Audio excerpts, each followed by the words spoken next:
100% state of charge पे Mahindra B6 हमें range display कर रही है 574 किलोमीटर की। लेकिन क्या ये रेंज हमें लखनऊ से दिल्ली तक ले जाने के लिए इनफ रहेगी? Let's find out.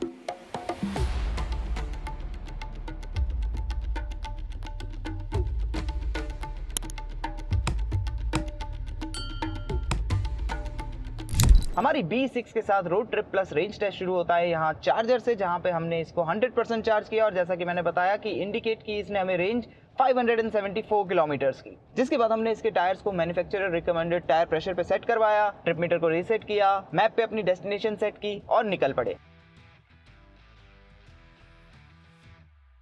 और हम ऑलरेडी लखनऊ के ट्रैफिक को क्रॉस करके यहाँ एक्सप्रेसवे पे चढ़ चुके हैं और लखनऊ के ट्रैफिक को क्रॉस करने में हमने 28 किलोमीटर्स कवर कर लिए हैं। एवरेज स्पीड जैसा कि आप नोट कर सकते हो 31 किलोमीटर्स पर किलोवाट आवर की चल रही है। जो हमारी रिमेनिंग रेंज है कार शो कर रही है 538 किलोमीटर्स की और एवरेज एफिशिएंसी चल रही है 7.5 किलोमीटर्स पर किलोवाट आवर की। इनिशियल इंप्रेशंस में ऐसा लग रहा है कि B6 हमें अपनी डेस्टिनेशन तक पहुंचा देगी, क्योंकि हमें सिर्फ 488 किलोमीटर्स और कवर करने हैं और 538 किलोमीटर्स की हमारे पास रेंज बची है। लेकिन अभी इतनी जल्दी हम कोई हार्ड कमेंट नहीं करते, क्योंकि अब हम एक्सप्रेसवे पे चढ़ चुके हैं और एक्सप्रेसवे पे हम काफी अच्छी खासी स्पीड कैरी करके चलेंगे, जिस वजह से एवरेज एफिशिएंसी पे डेफिनेटली इफेक्ट पड़ने वाला है। लेकिन कैसा इफेक्ट पड़ेगा वो तो आपको आगे पता चलेगा। अब मैं आपको बताता हूं कि मैंने लखनऊ टू दिल्ली वाला रूट क्यों चूज किया और दिल्ली टू लखनऊ वाला रूट क्यों नहीं चूज किया। देखिए सिंपल बात यह है कि दिल्ली से लखनऊ की तरफ जब आप आते हो तो आपको काफी सारे चार्जर्स मिलते जाते हैं रास्ते में, at least up to the Agra Lucknow expressway के एंट्री तक। यस, उसके बाद भी आगरा लखनऊ एक्सप्रेसवे पे कुछ चार्जर्स आपको मिल जाएंगे, बट आई वुड से कि उनके भरोसे आप ना चले, क्योंकि वो कभी कभार ऑन रहते हैं, कभी नहीं रहते हैं, कभी पावर कट होता है, कभी कोई चार्जर एक्टिव होता है, कभी किसी में कोई फॉल्ट होता है।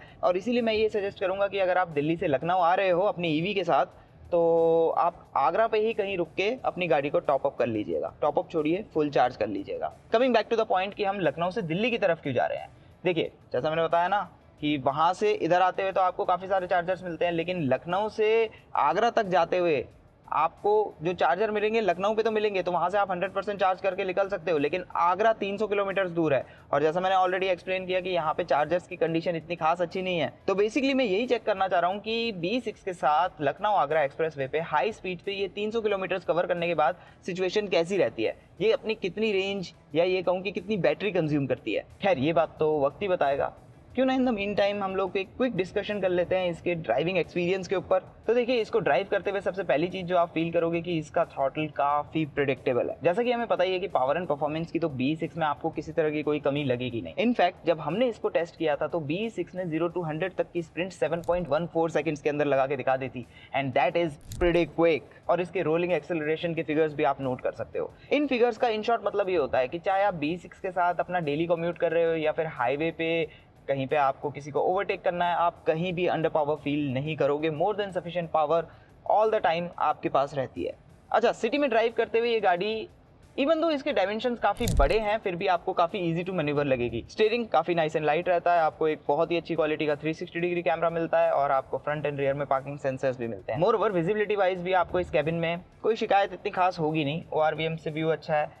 IRVM भले ही विंडो थोड़ी सी छोटी है, लेकिन व्यू आपको ठीक ठाक मिलता है। हाँ, एक बात है कि ये जो ए पिलर है ये काफी चंकी है, तो यहाँ पे आपका थोड़ा बहुत ब्लाइंड स्पॉट क्रिएट हो सकता है। अदर देन दैट जैसा मैंने बताया ना कि कोई शिकायत आपको नहीं होगी। In short, bumper to bumper traffic हो, तंग गलियों में इसको नेविगेट करना हो या फिर कहीं टाइट पार्किंग स्पॉट में इसको पार्क करना हो, आपको प्रॉब्लम नहीं होगी। हालांकि एक चीज़ जो आपको शायद इतनी खास पसंद ना आए वो है इसका ये स्टीयरिंग व्हील, जिसको नहीं बोलूँगा मैं, क्योंकि इसमें आपको डबल डी कट दिया हुआ है and it's not properly circular, तो it's not a wheel. Problem पता है क्या होती है कि जब भी आप इसको रोटेट करते हो तो इसका डायमीटर चेंज हो जाता है। तो it's not a deal breaker, बस आपको थोड़ा सा इसके साथ यूज टू होना पड़ेगा। सिटी में इसका राइड कंफर्ट भी आपको अच्छा लगेगा, चाहे आप बात करो गड्ढों की, स्पीड ब्रेकर्स की या फिर रफ पैचेस की, इन सभी को इसका सस्पेंशन काफी अच्छे से एब्जॉर्ब कर लेता है। काफी एब्जॉर्बेंट है इसका सस्पेंशन और आपको सेमी एक्टिव डैम्पिंग भी मिलती है।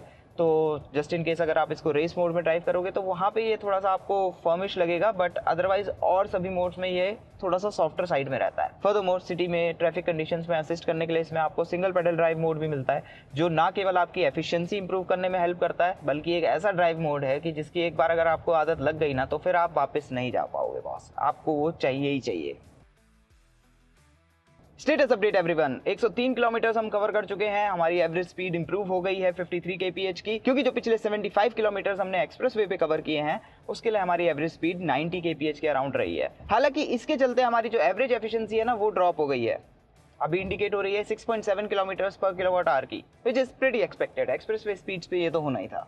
एंड यू नो व्हाट, अब ये ट्रिप और भी ज़्यादा मज़ेदार होने वाली है, क्योंकि हमारी डेस्टिनेशन 407 किलोमीटर दूर है, लेकिन जो रेंज हमें गाड़ी डिस्प्ले कर रही है 400 किलोमीटर्स की। Pretty interesting.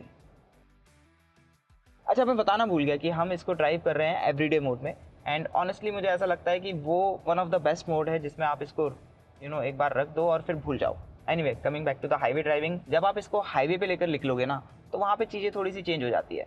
जैसा मैंने बताया ना कि थोड़ा सा सस्पेंशन सॉफ्टवेयर साइड पे है, तो आपको राइड हल्की बहुत बिजी लगेगी। मतलब ये काफ़ी स्मूथ रोड है, फिर भी ये हल्की हल्की ऐसे बाउंस कर रही है thanks to the software suspension setup. हाँ, ये है कि मैं इसको रेस मोड में डाल करके इसके सेमी एक्टिव डैम्पर्स को थोड़ा सा फर्म कर सकता हूँ, बट देन इसके थ्रॉटल की सेंसिटिविटी काफ़ी ज़्यादा बढ़ जाएगी, जिसकी वजह से हमारी जो एफिशिएंसी है वो काफ़ी तेज़ी से ड्रॉप होने लगेगी।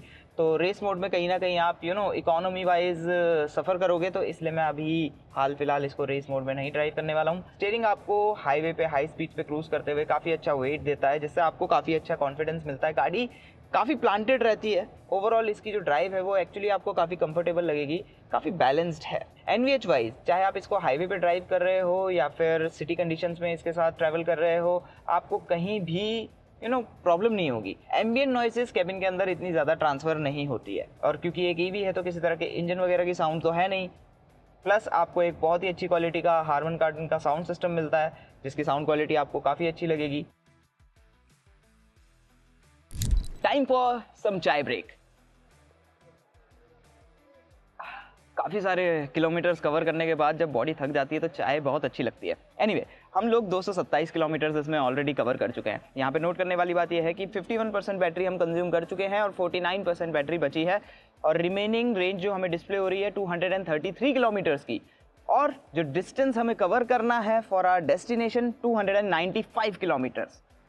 इसका मतलब अभी ऐसा मैं प्रीटी श्योर हूँ कि हम लोग वहाँ जो हमारी डेस्टिनेशन है दिल्ली तक तो नहीं पहुँच पाएंगे, लेकिन यहाँ से आगरा सिर्फ 100 किलोमीटर्स दूर है।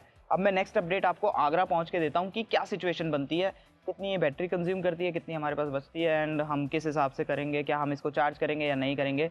तो stay tune. In the mean time आइए एक क्विक डिस्कशन इसके डिज़ाइन, इंटीरियर और प्रैक्टिकलिटी के ऊपर भी हो जाए। और शुरू करते हैं डिज़ाइन से, जिसमें ऑनेस्टली महिंद्रा ने बहुत अच्छा काम किया है। काफ़ी स्पोर्टी, काफ़ी मॉडर्न डिज़ाइन है। इस गाड़ी को लॉन्च हुए इतना समय हो चुका है, लेकिन अभी तक इसका डिज़ाइन एक कंप्लीट हेड टर्नर है। आप जहाँ से भी निकलते हो सारी अटेंशन सिर्फ आपको मिलती है, और रात के समय पे तो जो इसके DRLs हैं वो क्या ही लगते हैं। अगर यूपी के स्लैंग में बोलूँ तो गजब। अलॉन्ग दैट B6 का डिज़ाइन काफ़ी ज़्यादा प्रोपोर्शनेट भी है। अब ना मैं आपका ध्यान थोड़ा सा इसके डायमेंशंस की तरफ खींचना चाहूँगा, क्योंकि शायद देखने में ना लगे, लेकिन लेंथ और विड्थ वाइज ये क्रेटा से बड़ी है। Thanks to the skateboard platform, इसमें आपको 2775 mm का व्हील बेस मिलता है, जो कि काफी अच्छा है। जो इसकी ग्राउंड क्लियरेंस है 207 mm की। अगर आप पैक 3 वेरिएंट लेते हो तो उसमें आपको 19 इंच के अलॉयज मिलते हैं 245/55 प्रोफाइल के टायर के साथ। Now coming to the interior, तो यहाँ पे भी जो थीम है आपको कंटिन्यू होती हुई लगेगी। काफी स्पोर्टी और मॉडर्न इसका कैबिन है। जो ड्राइवर सीट है, जब आप उसमें बैठते हो आपको फील आता है कि आप कोई एक नॉर्मल गाड़ी नहीं चला रहे हो, बल्कि एक ऐसी गाड़ी चला रहे हो जैसे कि हमें फ्यूचर की साई-फाई मूवीज में दिखाया जाता है ना,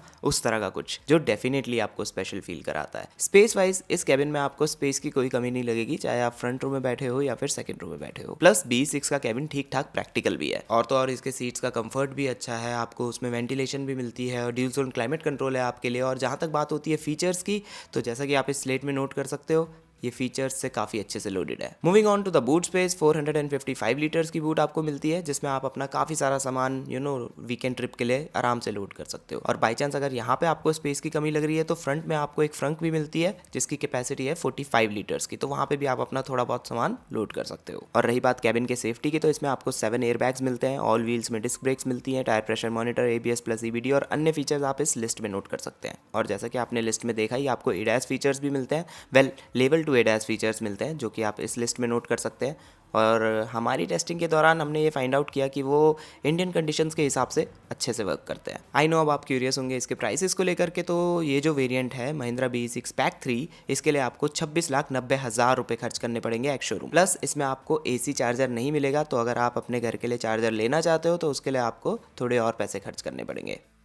अब जैसा मैंने बोला था कि आगरा पहुंच के मैं आप लोगों को स्टेटस अपडेट दूंगा, तो हम लोगों ने 367 किलोमीटर्स कवर करके आगरा लखनऊ एक्सप्रेसवे को टाटा बाय बाय कर दिया था और ज्वाइन कर लिया था यमुना एक्सप्रेसवे को। जैसा कि आप नोट कर सकते हो, इस टाइम पे हमारे पास 120 किलोमीटर्स की रेंज बची थी 23% बैटरी के साथ। फिर उसके बाद हमने काफ़ी डिस्टेंस कवर किया यमुना एक्सप्रेसवे के ऊपर और बीच में मौसम भी खराब हो गया था और अभी आप नोट कर सकते हो हम लोग 397 किलोमीटर्स कवर कर चुके हैं। Average speed 69 kilometres per hour की, एवरेज एफिशिएंसी 6.6 किलोमीटर्स पर किलोवाट आवर की और बैटरी का स्टेट ऑफ चार्ज है 14%, जिसका मतलब 100 - 14 हम लोगों ने 86% बैटरी कंज्यूम कर ली है फॉर 397 किलोमीटर्स। अब जो हमारी फाइनल डेस्टिनेशन है वो समवेयर अराउंड 150 किलोमीटर्स दूर है, लेकिन हमारे पास जो रेंज है वो सिर्फ 66 किलोमीटर्स की बची थी, तो इसलिए हमने सोचा कि इसको चार्ज कर लेते हैं। एंड लकीली हमें एक बहुत ही बढ़िया फास्ट चार्जर भी मिल गया है 120 किलोवाट्स का, और देखते हैं कि ये कितनी जल्दी चार्ज होती है। और साथ में मैं आप लोगों को ये भी बता दूंगा कि इस पूरी जर्नी पे जो हमारी चार्जिंग का कॉस्ट आया है वो कितना आया है दिल्ली से लखनऊ और लखनऊ से बैक टू दिल्ली करने का। और अब आइए, जब तक हम दिल्ली तक का अपना सफ़र कंप्लीट करते हैं, क्यों ना इसके चार्जिंग के ऊपर बात हो जाए।